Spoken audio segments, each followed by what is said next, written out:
Ted Moore reports. For years, the system of tunnels and shafts has harboured a small population of wild horses. What's up, YouTube? Hello, I'm recovering from my terrible illness, and but I've decided to do Ricky Gervais part 5, and yeah, still wheezing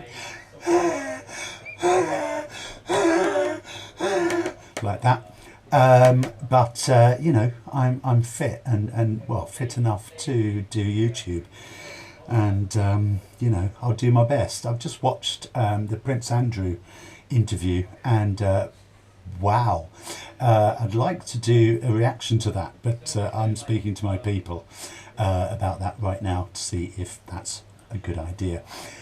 So let's literally dive right into another little slice of Ricky Gervais, and here we go.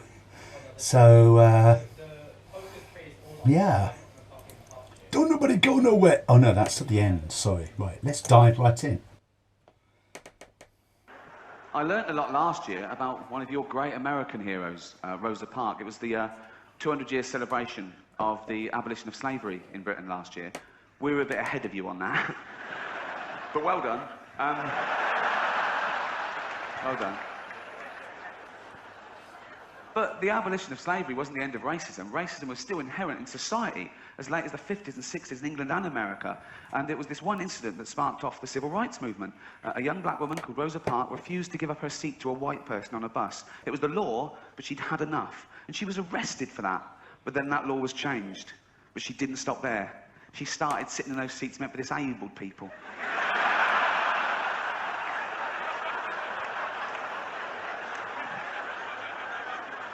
She talked to the driver when the bus was in motion. Did she have the correct change ready? Did she, bollocks?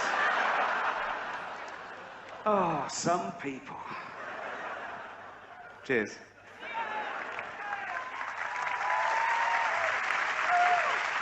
I'm not a political comedian. I used to be quite political. Growing up, that 15, 16-year-old becoming aware, and, well, you did it to annoy your parents, obviously, but I think we're inundated with politics from an early age. I think everything is charged with politics and morality and the way to live. It's in everything, fables, nursery rhymes, little sayings. I remember, I must have been as young as 6, when we used to have an assembly at school, an infant school. We'd all come in every Monday and sit down on the floor, cross-legged, and our deputy headmaster used to come and tell us a story. And it always had a moral that we were meant to think about, and this would make us into leaders of men, character building. And he used to take ages over it, and he loved it. It was his best day, you know. And I remember he told us about the 2 mice, the lazy mouse and the industrious mouse. And it was summer. And these 2 little mice were out in the woods. The sun was out, the streams were babbling, there was flowers, there were berries, there were nuts, there was, and Lazy Mouse, he'd just be running around in the sun, having a bite from a berry, throwing the rest away. There was loads, it was never going to run out. Industrious Mouse, he'd have a berry, sure, but he'd eat it all, and he'd put one away for a colder season. He knew. Lazy Mouse, he'd be fucking running about, sunbathing, eating, chewing, throwing the rest away. Industrious Mouse went, oh, be careful, Lazy Mouse, because come winter, oh, fuck off, you square.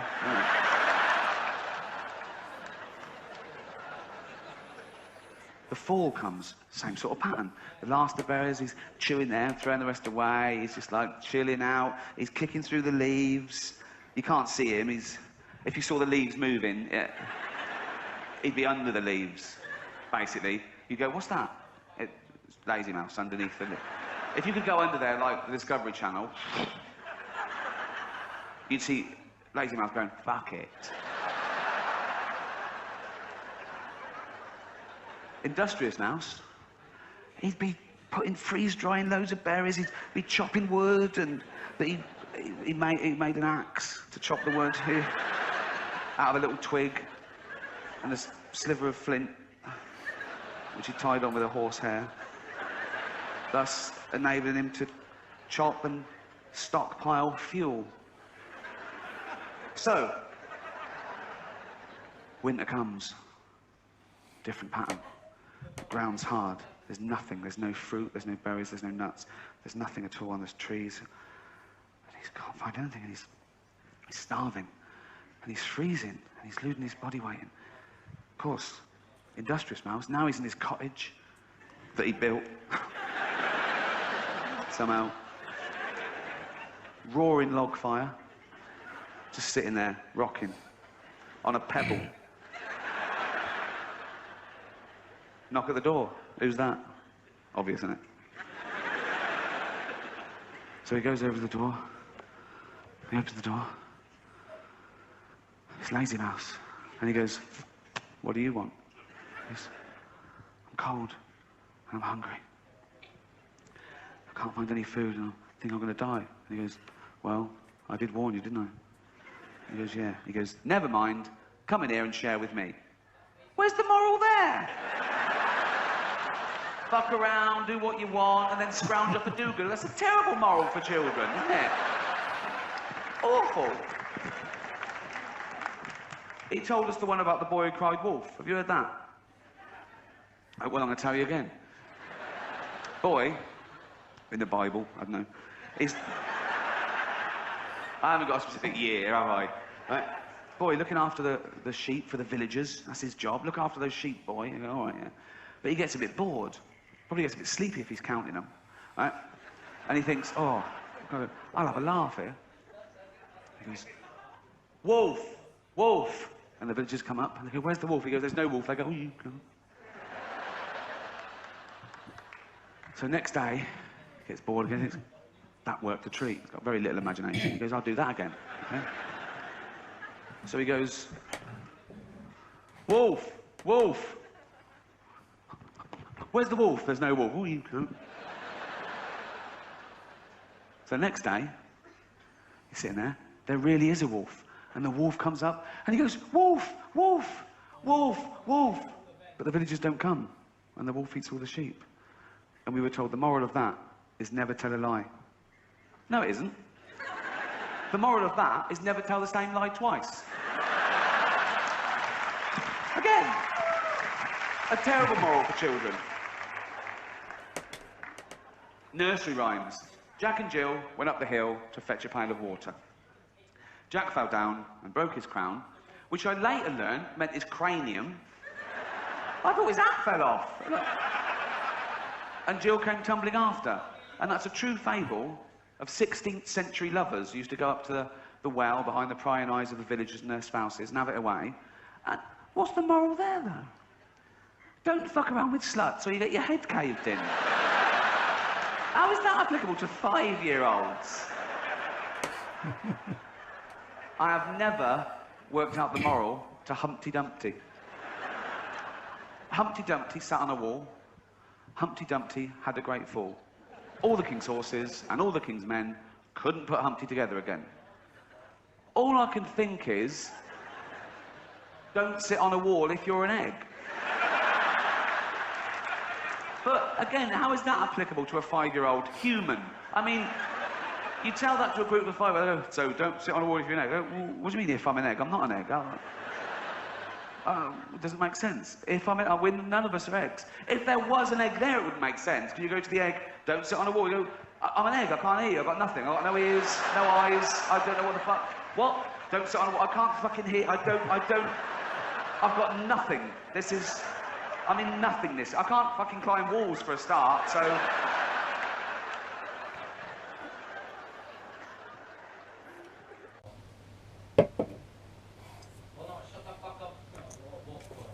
Okay, wonderful. So I'm going to show you a really scary advert about an egg. It's a Kinder Surprise advert. I'm sure I'll be able to find it on YouTube. It's just occurred to me, and it is absolutely terrifying. Kinder, you both shaky. Me unscrabbly. Chock-a-doobie! Doubly chock-a-doobie! Pop swabble! Toy! Yodel yum and choco scrum with multi-pop swabble dies! Oh, grubbly! Me scrubble now! Now go. Whee! But, you know, Rosa Parks, he's having a go at Rosa Parks now. So he has a go at Rosa Parks. Can't say that's funny. You know, well, it was a bit funny. But yeah, lovely little section. He's talking about the things we tell children, which are complete bullshit. And I'll tell you, as father of 3 boys, that they will call you out every time. So don't bother trying to tell them the right way to do things. They'll learn it for themselves, you know. Just lock them outside the house when it's cold, and they'll work it out for themselves. You know, in the morning they'll either be frozen to death or they'll have worked it out, you know, and that's my way of parenting. Anyway, that Prince Andrew thing was terrible. So don't nobody go nowhere. Horses without bothering the commuters. The only pest control necessary was performed by the teams of fluffers, who to this day remove clots of hair from the tracks. See the hair?